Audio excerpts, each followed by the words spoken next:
Taigi, sveiki visi, šiandien iš esmės pašnekėsiu temą apie svarbą tam tikrų dalykų mūsų gyvenime. Šiandien bus ganėtinai toks ramus pokalbis.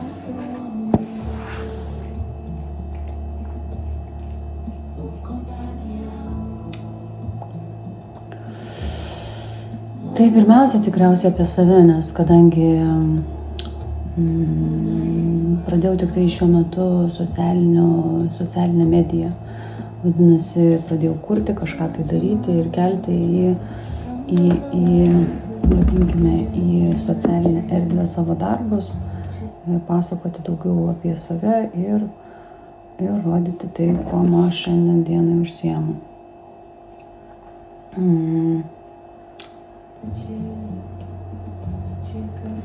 Tai kurią tai dieną jau kirba tokia tema, kad pasidalinti žodžiu apie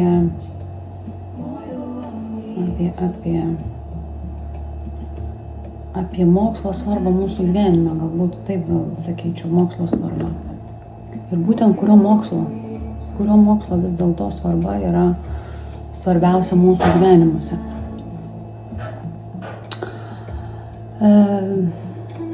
Vienas iš svarbiausių dalykų iš esmės yra tai, kad mes gebėtume tinkamai funkcionuoti, vadinasi, tinkamai mąstyti. Mūsų mąstymas yra vienas pagrindinių momentų,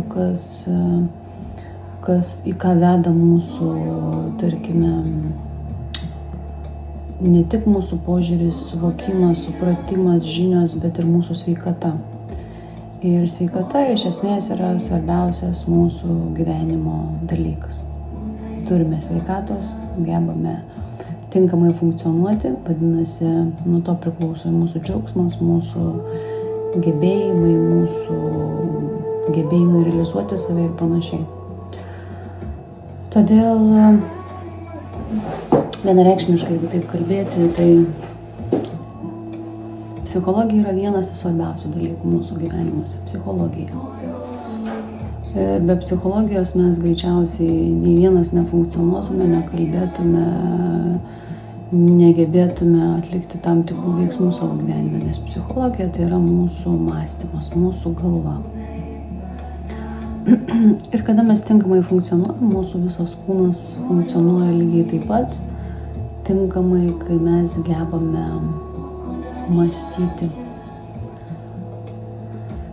Tarkime, teigiamai požiūrį pakeisti tam tikrus dalykus, galbūt komunikacinius įrankius įgyti ir panašiai. Viskas, kas susiję su saviugda, iš esmės, savirealizacija.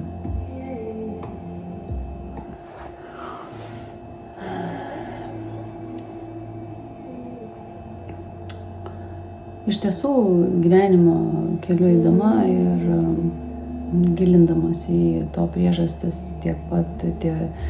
taipogi ir atkreipusi dėmesį į tam tikrus automatinius poelgius, automatinės pasakytas frazes ar dar kažką tai tokio panašaus.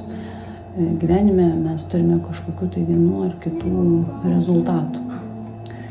Ir kai kurie rezultatai, jie yra negrįžtami. Ką noriu to pasakyti? Kai sakoma, 10 kartų pagalvok, 11 kartą kirpk. Ir kartais mūsų tie pasakyti žodžiai kažkokie, tai mes veikiame automatiškai. Ką noriu pasakyti, automatiškai veikdami. Nepamastydami, nesustodami akimirkai, skubėdami kažkur tai kažką tai pasakyti dėl kažkokių tai vidinių priežasčių. Ir visą šį funkcionavimą apima žodis psichologija. Visa tai, kas yra mūsų psichika, kas yra mūsų mąstymas, mūsų vidinės pasąmoninės programos, mūsų mechanizmai ir tam tikri dalykai, kurių mes dėka esame varomi šiam gyvenime. Tai ypatingai mūsų patirtis, socialinis gyvenimas, aplinka, kurią mes susiformuojam. Ir tų iš esmės skirtumų yra labai daug. Tarkime, mes jeigu pasižiūrėtume į kitas šalis, kitose šalyse įprasta visiškai kitaip funkcionuoti ir tai jiems yra visiškai natūralu ir norma. Mūsų šalyje vėl yra kažkokie tai kiti modeliai, prie kurių mes prisiderinam ir taipogi atitinkamai funkcionuojam. Kažkada esu pasakiusi tokią vieną frazę, greičiausiai jeigu didžioji dauguma žmonių būtų užsiėmusi į saviugdą, į savirealizaciją, į saviraišką, visi neigiami pojūčiai, visi, tarkime, mūsų negatyvai būtų transformuoti į kažką tai gražaus ir vadinasi į augimą. Kur mūsų dėmesys, ten mūsų energija. Greičiausiai, jeigu mes didžioji dauguma būtume orientuoti į saviugdą, aš abejoju, ar gyvenime būtų tokių įvykių kaip karų, kaip ten, nežinau, žmonės palieka vieni kitus, ten elgiasi kažkaip tai atitinkamai. Jeigu iš esmės būtume šviečiami arba domėtumėmės tais dalykais. Todėl kartais tokie nepasakyti, tai yra nepasakyti žodžiai arba netgi dar daug pasakomi žodžiai, kada vienas kito pradedate nekęsti ar ten dar kažkaip tai ir negalite vienas kito paleisti dėl kažkokių tai vidinių priežasčių, dėl baimių, dėl socialinio statuso, dėl tarkime įvairių situacijų. Ir ką aš noriu paminėti šiandien, kad psichologija vienintelis mokslas, kuris visą tai sprendžia. Nes tai yra gilinimasis į tavo mąstymą, į tavo situaciją, į tavo galbūt praeitie susiformavusi modelį, pasąmoninį modelį, kuriame tu šiandien atitinkamai automatiškai reaguoji. Ir ką aš noriu paminėti šitame momente, kad tai nėra lengvas kelias. Tai yra be galo sudėtingas kelias. Ir jungiant iš esmės daugelį momentų taip kaip psichologijos žinias, meditaciją, tarkime, kvėpavimo praktikas ir tam tikrus kitus momentus, iš to viso galime gauti labai nuostabius rezultatus. Kas vėlgi žmogų veda prie jo džiaugsmo, prie jo saviraiškos, saviugdos ir tam tikrų kitų dalykų. Tada, kada mes mokame ir pradedame dirbti ne su kitais žmonėmis, nes dažniu atveju žmogus bando keisti aplinką, kad pasikeistų jo gyvenimas. O iš esmės yra aš pirmas keičiuosi, aš augu pats kaip asmenybė ir tada automatiškai keičiasi aplinka. Ką tu nori pasakyti, tai nereiškia, kad kai tu pasikeisi, tu pradėsi tavo ten kieme sužaliuos naujas medis, jis išdygs iš po žemių kažkur tai ir kažkoks tai naujas išaugs. Tai aš nesumistinu tokių dalykų, bet aš turiu omeny, kad kada tu pats keitiesi, tada tu pradedi pamatyti ir žmonės visai kitokius. Netgi tie žmonės, kurie supasi aplinkui tave, būna taip, kad tu juose pradedi žvelgti visai kitų dalykų, kurių tu anksčiau tiesiog negebėjai pastebėti ir pamatyti, dėl to, kad tiesiog kažkokioj patirtyje esi. Tai va čia viena tokia iš tų momentų, kada laimingas žmogus, jisai mato gyvenime daugiau šviesos. Bet laimingas žmogus yra tada tais atvejais, kada jisai realizuoja visus savo asmeninius poreikius. Ir tai nereiškia, kad jis yra egoistas, nes dažnu atveju tada žmonės pradeda galvoti, aha, tu realizuoji save, vadinasi, tu esi egoistas. Ir tada aš noriu išskirti dvi sudedamąsias dalis - egoizmas ir egoistas, dieviškas egoizmas. Dieviškas egoizmas yra tais atvejais, kada aš save realizuoju. Aš patenkinu savo poreikius. Ir kiekvienas iš esmės turi teisę patenkinti savo vidinius poreikius. Vidiniai poreikiai vadinasi fiziniai, emociniai, mentaliniai, dvasiniai poreikiai. Dvasiniuose poreikiuose, aišku, mažiau ten visko yra, bet iš esmės tai yra patys pagrindiniai žmogaus vidiniai poreikiai, kuriuos žmogus patenkina ir dėl to tampa laimingu žmogumi. Dabar jeigu kažkuriuos tai poreikius sunkiau patenkinti, tarkime, fizinius poreikius. Fiziniai poreikiai sueina į tam tikras sudedamasias dalis, ne, kažkokias, tai emociniai poreikiai, tie dalykai, kurie atneša džiaugsmo, emocijos kažkokios.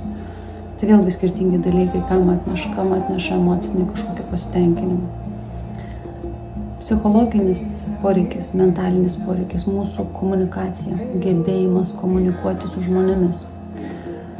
Jeigu mūsų išraiška kalbėjimo zonai, kalbėjimo momentai yra kažkiek sustingusi, tarkim, ne? Nes gali būti išraiška sudėtingiau su išraiška yra.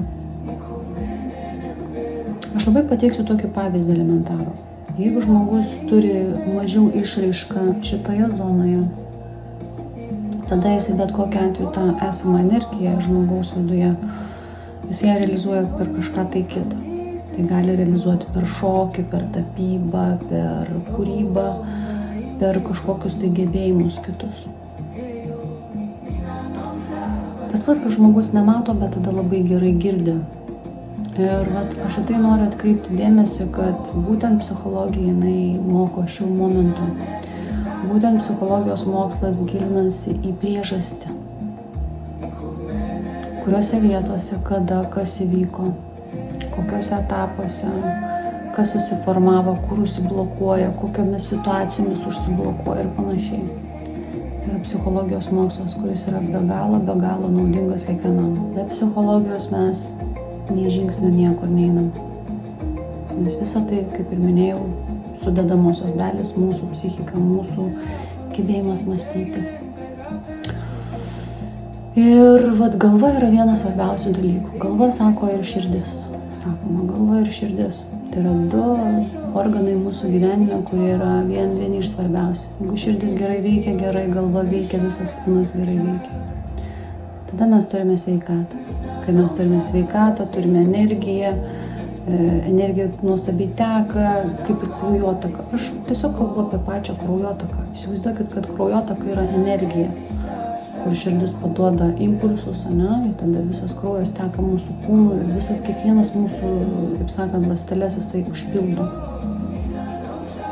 Tada mes jaučiame kūnuose šilumą. Nėra kažkokių sustingimų, kažkuriuose tai vietose ir panašiai. Todėl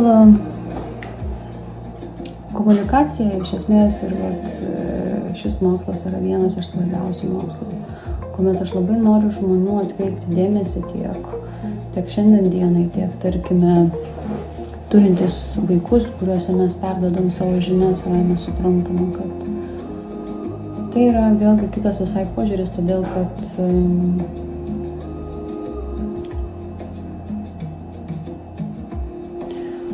kada mes turime iš esmės žinių, žinios vienas iš blogiausių dalykų, nes tai augina visuomenę.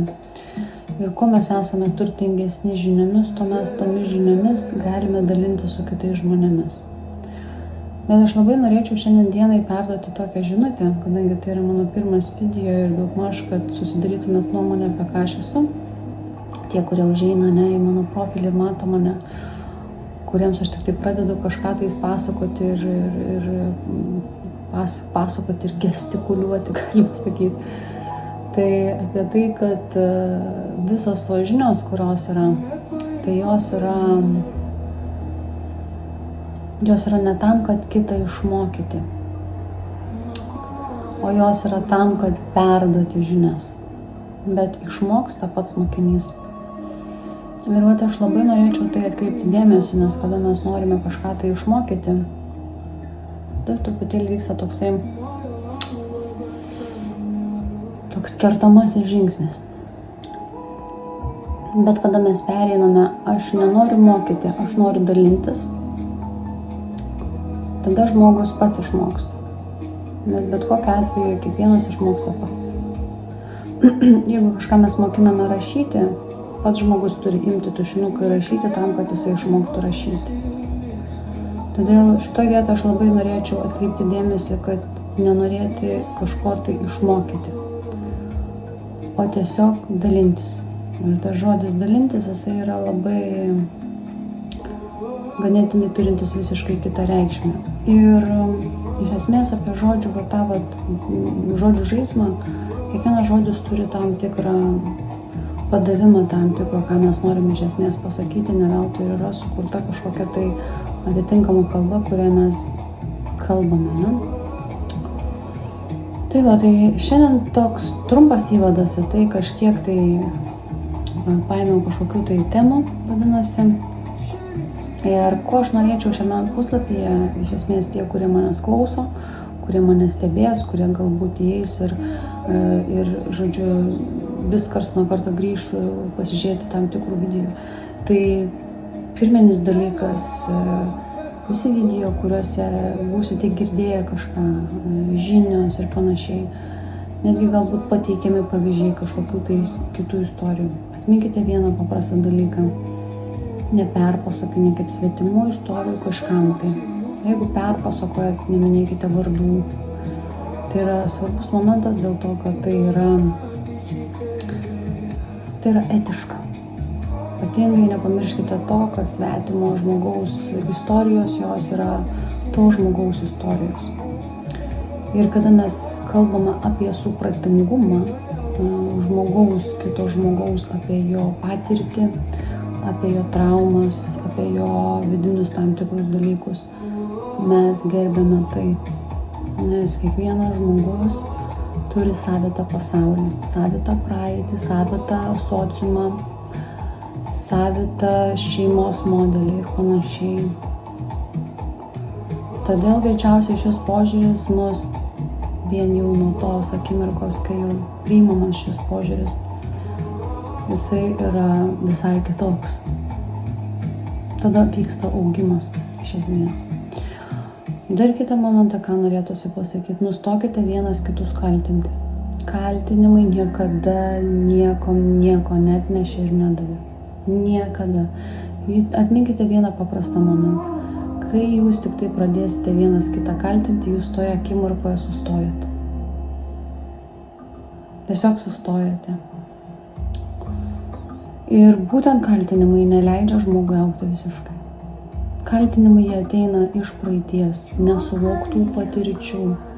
Kaltinimai ateina iš nesuvoktų patirčių, kodėl kažkas kaip elgiasi.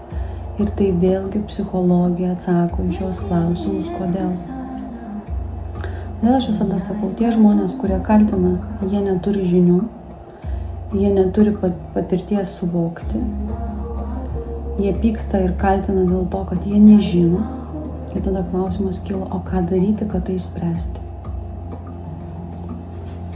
Ir aš visada esu už tai, kad spręsti klausimus, vadinasi. Jeigu nežinoma, sužinoti apie tai, pasiskaityti.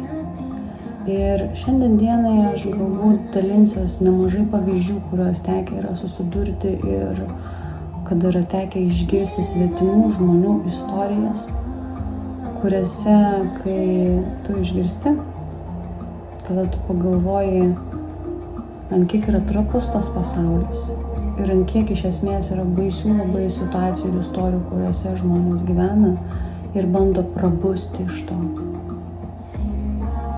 Tai va šiandien aš labiau noriu atkreipti dėmesį, kad savo puslapyje, kurį kursiu, norėčiau žmonių supratingumo.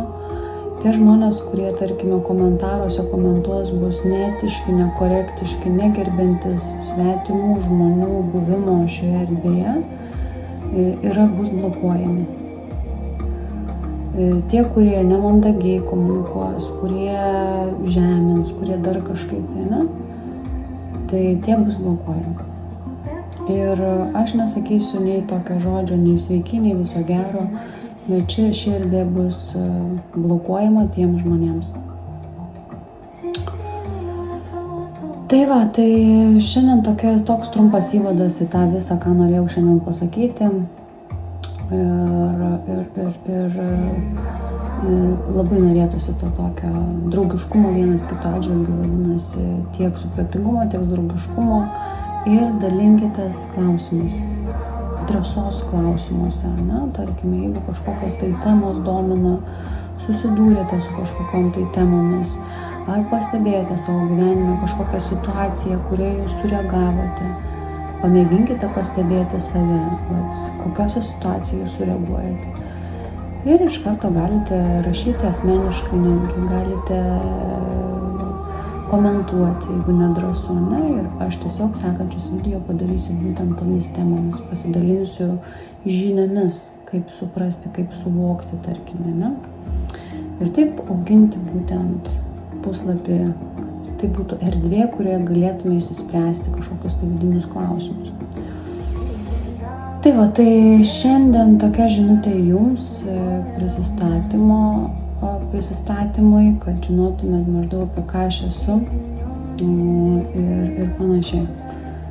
Tai va, tai šiandien tada tokia žinia jums ir vėlgi, ką noriu paminėti, būkite etiški, korektiški ir supratingi vienas kito patirtims.